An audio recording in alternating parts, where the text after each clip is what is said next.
ሶስቱ የጂኦፖለቲካ ሁኔታዎችን በተመለከተ G24 ኒውስ ሁኔታ አንደኛ አጠቃላይ ውጥረትና ግጭት ብሎታል። የሀያላን ፉክክር ሲጠናከርና የቀይ ባህር መስመሮች ሙሉ በሙሉ ሲዘጉ ቀጣናው ወደ ከፋ ጦርነት ሊገባ ይችላል። የኢትዮጵያም ተሳትፎ በቀይ ባህር ጸጥታና ንግድ ውስጥ የማይታለፍ መሆኑ ሊሰመርበት ይገባል። በጂኦግራፊና በውሃ ሀብት ቀይ ባህርን ከሚመገቡትና በአባይ ወንዝ ጀምሮ እስከ ምስራቅ አፍሪካ ስንጥቀት ድረስ ያለው የጂኦግራፊያዊ ትስስር ኢትዮጵያን የተፈጥሮ የቀጣናው ማዕከል ያደርጋታል። አሜሪካም ቀይ ባህርን እንደ ዓለም አቀፍ የንግድና የነዳጅ ፍሰት ደህንነት መጠበቂያ እንዲሁም አሸባሪዎችን የመቆጣጠሪያ ስትራቴጂካዊ ምሽግ ታየዋለች።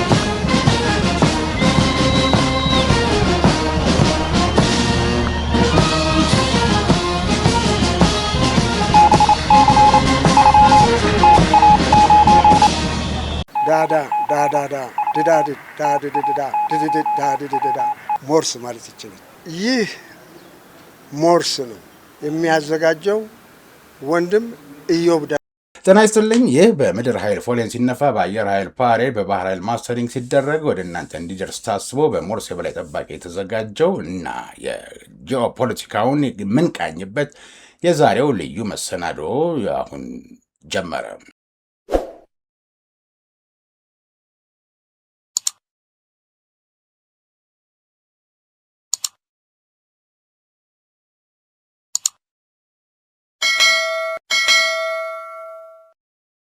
በዛሬው የቀጠናዊ ምልከታችን G24 ኒውስ ከዜና ባሻገር ጂኦፖለቲካውን የቃኘበትን ልዩ መሰናዶ ወደ እናንተ እናደርሳለን። ላይክ፣ ሼር፣ ሰብስክራይብ ማድረጋችሁን አትርሱ። የደወል ምልክቷንም ተጫኑ። አስታውስልኝ ብሏል የሞርሴዲስ። አስታውሻለሁ። ኤርትራ በቀይ ባህርና በኤደን ወሽመጥ አገራት ምክር ቤት ለምን አልተካተተችም? የዘመኑ የዓለም ጂኦፖለቲካ ከቀዝቃዛው ጦርነት ማብቂያ በኋላ ወደ ታየው የአንድ ወገን የበላይነት ሳይሆን ሀያላን አገራት በእልህ የሚጋፉበት ወደ ሆነው ባለ ብዙ ሀብትና ምሰሶ ዓለም ተሸጋግሯል። በዚህ መዋቅራዊ ሽግግር ውስጥ የባህር ወሽመጥ መስመሮች፣ የንግድ መተላለፊያዎችና የባህር ጠረፍ ጂኦግራፊዎች የዓለምን ኢኮኖሚያዊና ጸጥታማዊ ልብ የሚቆጣጠሩ ወሳኝ ስትራቴጂካዊ ነጥቦች ሆነዋል። ከነዚህም መካከል ቀይ ባህር እና የባብ አልመንደብ ወሽመጥ ከአውሮፓ፣ እስያና አፍሪካን የሚያገናኝ የዓለም የንግድ የደም ስር በመሆን በዓለም አቀፍ ሀያላንና በቀጣናዊ ተዋናዮች መካከል የሚደረግ ከባድ የጂኦ ስትራቴጂካዊ ሽኩቻ ማዕከል ሆኗል። በዚህ እጅግ ተለዋዋጭና ፉክክር በጸናበት ቀጣና ውስጥ ከ120 ሚሊዮን በላይ ሕዝብ ያላት የምስራቅ አፍሪካ የጸጥታ ምሰሶ የሆነችውና የጂኦግራፊያዊ ጸጋ ባለቤት የሆነችው ኢትዮጵያ በባህር በር እጦት ምክንያት ታሪካዊ፣ ኢኮኖሚያዊና ስትራቴጂካዊ ጉዳት እየደረሰባት ይገኛል። የኢትዮጵያ የባህር በር ጥያቄ ከቅንጦት ወይም ከጂኦግራፊያዊ ምኞት ባለፈ የህልውና፣ የኢኮኖሚ እድገትና የቀጣናዊ መረጋጋት የማዕዘን ድንጋይ ነው። ቀይ ባህር ከጥንት ጀምሮ የምስራቅና የምዕራብ ዓለምን የሚያገናኝ ዋነኛ የንግድና የባህል መተላለፊያ ነበር። ስዌዝ ቦይ ከተከፈተ ወዲህ ደግሞ የዚህ ውሃማ አካል ስትራቴጂካዊ ክብደት ወደር የለሽ ከፍታ ደርሷል። በየዓመቱ ከዓለም የባህር ላይ ዕቃ ንግድ ውስጥ 12 በመቶ የሚሆነውና ከፍተኛ መጠን ያለው የነፍጥ ኃይል ፍሰት የሚያልፈው በእነዚህ ጠባብ የውሃ መስመሮች ነው። ሰሜናዊው የስዌዝ ቦይ እና ደቡባዊው የባብ አልመንደብ ወሽመጥ ዓለም አቀፍ የንግድ እንቅስቃሴ በአንድ የተወሰነ የጂኦግራፊ መስመር ላይ ጥገኛ እንዲሆን አድርገውታል። ከመካከለኛው ምስራቅ የሚወጡ ዘይትና ጋዝ ጫኝ መርከቦች ወደ አውሮፓና ሰሜን አሜሪካ የሚደርሱት በቀይ ባህር በኩል በመሆኑ የዚህ ቀጣና ሰላም የዓለም አቀፍ ኢኮኖሚ መረጋጋት ዋስትና ነው። የአንክሎስ እና የላንድ ሎክድ ስቴትስ መብቶች ዝርዝር ትንታኔ አንጻር የተባበሩት መንግስታት የባህር ሕግ ስምምነት ባህር ዳርቻ የሌላቸው ሀገራት መብቶችና ግዴታዎችን በግልጽ አስቀምጧል። በአንክሎስ አንቀጽ 125 መሰረት የባህር ጠረፍ የሌላቸው ሀገራት ወደ ዓለም አቀፍ ውሃዎች የመግባትና የመውጣት መብት አላቸው። ይህ መብት ከባህር ዳርቻ ሀገራት ጋር በሚደረግ የሁለትዮሽ ወይም የብዝሃዮሽ ስምምነት የሚተገበር ነው። የትራንዚት ሀገራት ለባህር ዳርቻ አልባ አገራት ዕቃዎችና አገልግሎቶች ከቀረጥና ካልተገባ አስተዳደራዊ ወከባ ነፃ የሆነ የማስተላለፍ ግዴታ አለባቸው። ይሁን እንጂ አንክሎስ የባህር ጠረፍ የሌላቸው ሀገራት ከባህር ሀብት የመጠቀም የባህር በር ባለቤት የመሆን ወይም የጂኦግራፊያዊ በፍትሐዊነት የማስተካከል አስገዳጅ መሳሪያዎችን ሙሉ በሙሉ አያካትትም። ሕጉ አሁን ባለው ነባራዊ ዓለም ሁኔታ ውስጥ ኢፍትሐዊ የጂኦግራፊያዊ ሸክም ለተሸከሙ ሀገራት አጥጋቢ መፍትሄ መስጠት ተስኖታል። ኤርትራም በቀይ ባህርና በኤደን ወሽመጥ አገራት ምክር ቤት ያልተካተተችበት ዋና ምክንያት የሉዓላዊነትና የብሔራዊ ፖሊሲ ነጻነት ስጋት፣ የኤርትራ የውጭ ተጽዕኖዎችንና ከቀጠናዊ አካላት ጋር የሚደረጉ የጋራ ማዕቀፎችን በመቃወም የሉዓላዊነቷን ነጻነት ማቆየት በመምረጧ፣ ከቀጠናዊ ድርጅቶች ጋር ያላት አሰራርም አገሪቱ ከዚህ ቀደም ከቀጠናዊ ተቋማት እንደ ኢጋድ ካሉ ጋር ያላት ግንኙነት በውጥረት እየተሞላ በመሆኑ በብዙሃን መድረኮችና ምክር ቤቶች ላይ የመሳተፍ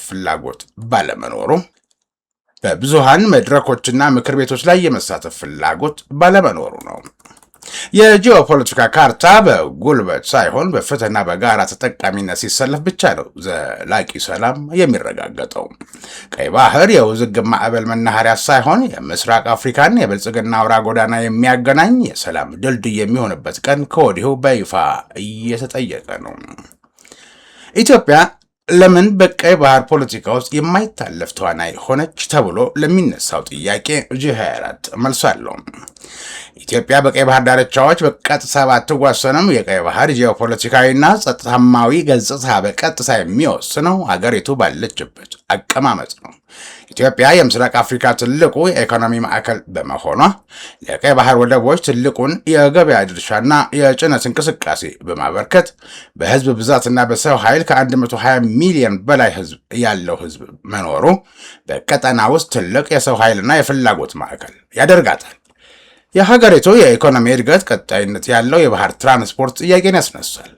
ኢትዮጵያ በአፍሪካ ቀንድ ሰላም ለማስከበር የምታደርገው አስተዋጽኦ ለምሳሌ በሶማሊያ፣ በሱዳን እና በሌሎች አካባቢዎች በቀይ ባህር ዳርቻዎች ላይ ሰላም እንዲሰፍን ዋስትና ሆኗል።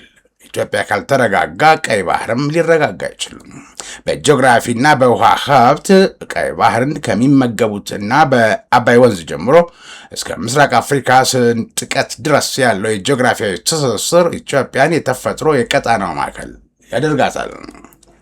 የዓለም አቀፍና ቀጠናዊ ተዋናዮች ፍላጎትን ስንመለከት ቀይ ባህር የበርካታ ግዙፍ ሀገራትና የቀጣናው ሀገራት የውድድር ሜዳ ሆኗል። የቀጠናው ተዋናዮች ግብፅ ቀይ ባህርንና የስዊዝ ቦይን እንደ ብሔራዊ ደህንነቷ የደም ስር ታየዋለች። የኢትዮጵያን የባህር በር ጥያቄና የታላቁ የኢትዮጵያ ህዳሴ ግድብን ከጂኦፖለቲካዊ አቅጣጫ ጋር በማያያዝ የስትራቴጂ ተጽዕኖ ለመፍጠር ትሞክራለች። ኤርትራ ከቀይ ባህር ቁልፍ የባህር ጠረፎች እንደ ምጽዋና አሰብ ባለቤት መሆኗ ከፍተኛ ስትራቴጂካዊ ዋጋ ይሰጣታል። ሆኖም ውስጥ የፖለቲካዋና የውጭ ግንኙነት ፖሊሲዋ ቀጣናውን ውጥረት ውስጥ ከቶታል። ጅቡቲ የውጭ ወታደራዊ መሰረቶች ማዕከል በመሆን ከፍተኛ የጂኦፖለቲካዊ ረንታ የምታገኝ ሲሆን የኢትዮጵያ ጥገኝነት የኢኮኖሚዋ ትልቅ ምሰሶ ነው። ሶማሊያ ረጅም የባህር ጠረፍ ያላት ሲሆን በውስጣዊ አሸባሪዎችና በባህር ጠረፍ ጸጥታ ችግሮች የተነሳ የቀይ ባህርና የህንድ ውቅያኖስ መገናኛ ዞን ተጋላጭነት ማዕከል ናት። ሳዑዲ አረቢያና ዩናይትድ አረብ ኤሚሬት በንግድ በኢንቨስትመንትና በወታደራዊ ማዕከላት አማካኝነት በቀይ ባህር ምዕራባዊና ምስራቃዊ ዳርቻዎች ላይ ያላቸውን ተጽዕኖ በከፍተኛ ሁኔታ እያጠናከሩ ይገኛሉ። ቱርክዬ በአፍሪካ ቀንድ በተለይም በሶማሊያና በሱዳን በኩል ያላት ኢኮኖሚያዊና ወታደራዊ መገኘት በቀይ ባህር ፖለቲካ ውስጥ ታዋቂ ተዋናይ አድርጓታል። የዓለም አቀፍ ሀያላን ፍላጎቶችን የተመለከተው G24 በትንታኔው አሜሪካንን ያስቀድማል። አሜሪካ ቀይ ባህርን እንደ ዓለም አቀፍ የንግድና የነዳጅ ፍሰት ደህንነት መጠበቂያ እንዲሁም አሸባሪዎችን የመቆጣጠሪያ ስትራቴጂካዊ ምሽግ ታየዋለች። ቻይና የቀበቶና መንገድ ማዕከል የሆነውን ይህንን መስመር ለመቆጣጠር በጅቡቲ የመጀመሪያውን የውጭ ወታደራዊ መሰረት በመክፈት የኢኮኖሚ አሻራዋን አጠንክራለች። ሩሲያ በባህር ዳርቻዎች በተለይም በሱዳን የባህር ኃይል ሎጂስቲክስ ማዕከል ለማቋቋም የምታደርገው ጥረት ቀጣናውን ከምዕራባውያን ጋር ወደሚደረግ የውድድር መድረክ ለውጦታል። የሬድሲ ካውንስል መዳከምና አዲሱ የኃይል ሚዛንን በመመልከት ወሳኝነት እንዳለው ይጠቁማል። G24 ኒውስ በአውሮፓ አቆጣጠር በ2020 ተቋቋመው የቀይ ባህርና የኤደን ወሽመጥ ሀገራት ምክር ቤት የቀጣናውን ሰላም፣ ደህንነትና ኢኮኖሚያዊ ትብብር ለማረጋገጥ የታለመ ነበር። ይሁን እንጂ አባል ሀገራቱ ባላቸው ተቃርኖች፣ የጂኦፖለቲካ ሽኩቻ፣ የውጭ ሀያላን ጣልቃ ገብነትና የውስጥ አለመረጋጋት ምክንያት ምክር ቤቱ አቅም አጥቷል። ተቋማዊ መዋቅሩ በመዳከሙ ምክንያት ቀይ ባህር ወደ አጠቃላይ የውክልና ጦርነትና ያልተቀናጀ የሀያላን ወታደራዊ ማዕከላት መሰብሰቢያነት ተቀይሯል። የሁቲዎች ጥቃት በዓለም ንግድ ላይ ያሳደረው ተጽዕኖም ከግምት ይገባል ባይ ነው የጂ24 ኒውስ ትንታኔ የሚያመለክተው። በየመን የሚገኙት የሁቲ ታጣቂዎች በቀይ ባህርና በባብ አልመንደብ ወሽመጥ ላይ የንግድ መርከቦች ላይ የሚያደርሱት የሚሳኤልና የድሮን ጥቃቶች ዓለም አቀፍ አቅርቦት ሰንሰለት ላይ ከፍተኛ ቀውስ ፈጥረዋል። የመርከብ መስመር መርከቦች የቀይ ባህርን አጭር መስመር በመተው በአፍሪካ ዙሪያ ያለውን የጥሩ ተስፋ ገደል እንዲጠቀሙ በመገደዳቸው የጉዞ ጊዜ በሳምንታት ጨምሯል። የዋጋ ግሽበትንም ስንመለከት የትራንስፖርት ወጪና የኢንሹራንስ ፕሪሚየም በከፍተኛ ሁኔታ መጨመሩ በዓለም አቀፍ ደረጃ የሸቀጦች ዋጋ እንዲረክስ አድርጓል። የቀጠናውን ተጋላጭነትንም ጠቅሷል G24 ኒውስ። ይህ ቀውስ የባህር ዳርቻ የሌላቸው ሀገራት እንደ ኢትዮጵያ የሎጂስቲክስ እና የኢኮኖሚ ደህንነት በቀጥታ ከውጭ ኃይሎች መዋዠቅ ጋር የተሳሰረ መሆኑን በግልጽ አሳይቷል። የኢትዮጵያ የባህር ተደራሽነት እንደ ኢኮኖሚያዊና የቀጠናዊ መረጋጋት ጉዳይን በተመለከተ ደግሞ የኢትዮጵያ የባህር በር ጥያቄ ኃይልን ለማሳየት ወይም ግዛት ለመቀማት የሚደረግ አይደለም። ይልቅስ ለፍትሐዊ የኢኮኖሚ እድገት፣ የትራንስፖርት ወጪን በእጅጉ ለመቀነስ፣ የንግድ ውድድር አቅምን ለማሳደግና የውጭ ንግድን ለማቀላጠፍ ወሳኝ ነው።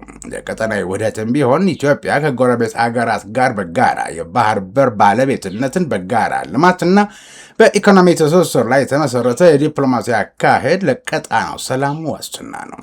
ለዘላቂ ሰላም በባህር በር እጦት ምክንያት የሚፈጠር ኢኮኖሚያዊ ግፊት ለረጅም ጊዜ ቀጣናውን ለአለመረጋጋት የሚዳርግ በመሆኑ የባህር ተደራሽነት የሰላምና የተጠቃሚነት ጉዳይ ነው። የወደፊቱ ሶስት አማራጮች የጂኦፖለቲካ ሁኔታዎችና የጂ24 ኒውስ የኢትዮጵያ የፖሊሲ ምክረ ሀሳቦችን አስመልክቶ G24 ኒውስ ሁኔታ አንደኛ አጠቃላይ ውጥረትና ግጭት ብሎታል። የሀያላን ፉክክር ሲጠናከርና የቀይ ባህር መስመሮች ሙሉ በሙሉ ሲዘጉ ቀጣናው ወደ ከፋ ጦርነት ሊገባ ይችላል። ሁኔታ ሁለተኛ የሁለትዮሽ ስምምነትና የሊዝ ዝግጅት ኢትዮጵያ ከቀይ ባህር ዳርቻ ሀገራት ጋር በዲፕሎማሲያዊ ንግግር በንግድ በኢንቨስትመንትና በባህር በር አጠቃቀም በሊዝ ወይም በባለቤትነት መጋራት ላይ ስምምነት ላይ ስትደርስ። ሁኔታ ሶስተኛ የቀጣናዊ ውህደትና የጋራ ልማትን በተመለከተ የምስራቅ አፍሪካ ሀገራት የጋራ የኢኮኖሚ ማዕቀፍ በመፍጠር የቀይ ባህር ሀብትና የባህር በሮችን በጋራ እንዲጠቀሙ የሚደረግ ሰፊ ስምምነት ነው ባይ ነው። የኢትዮጵያ የፖሊሲ ምክረ ሀሳቦችን በተመለከተ ኢትዮጵያ ከቀይ ባህር ዳርቻ ሀገራት ጋር ያላት ግንኙነት በሰላማዊ በጋራ ተጠቃሚነትና በዲፕሎማሲ መርህ ማጠናከር አለባት ይላል G24 ኒውስ። ሲቀጥልም በህጋዊና ዓለም አቀፍ ማዕቀፎች የአንክላውዝ ድንጋጌዎችና ዓለም አቀፍ ህግ መብቶችን በመጠቀም ድምጿን ከፍ አድርጋ በማስተጋባት የአገር ውስጥ ምርትን፣ የሎጂስቲክስ መሰረተ ልማትን ለምሳሌ የባቡር የመንገድና የአየር ትራንስፖርትን ከቀይ ባህር አቅጣጫዎች ጋር ማቀናጀት ይገባል ባይ ነው። በመደምደሚያውም ቀይ ባህር የዓለም የጂኦፖለቲካ ማዕበል መናኸሪያ በሆነበት በዚህ ወሳኝ ወቅት የኢትዮጵያ የባህር በር ጥያቄ ከጊዜያዊ የፖለቲካ አጀንዳነት በላይ ታሪካዊ፣ ኢኮኖሚያዊና ስትራቴጂካዊ የህልውና ጥያቄ ነው። የባህር ጠረፍ የሌላቸው ሀገራት መብቶች በዓለም አቀፍ ህግ በሚገባ ሊከበሩ ይገባል። የኢትዮጵያም የተሳትፎ በቀይ ባህር ጸጥታና ንግድ ውስጥ የማይታለፍ መሆኑ ሊሰመርበት ይገባል። የቀይ ባህር ወደፊት እጣ ፈንታ የሚወሰነው በኃይል ትግልና በጦርነት ሳይሆን በቀጠናዊ ትብብር፣ በፍትሐዊ የሀብት ክፍፍልና በጋራ ተጠቃሚነት ላይ ብቻ ነው። ኢትዮጵያ የሰላም የልማትና የፍትህ አጋር በመሆን በቀጣናው ዲፕሎማሲያዊ ውስጥ ያላት ሚና ከጊዜ ወደ ጊዜ እያደገ የሚሄድ እንጂ ሊገታ የሚችል አይደለም። ታሪክና ጂኦግራፊ ያሰመሩትን ይህን እውነት ዓለም አቀፉ ማህበረሰብ ሊገነዘበው ይገባል በማለት ከመረጃ ባሻገር ቀጠናዊ መልከታውን G24 ኒውስ አጠናቋል።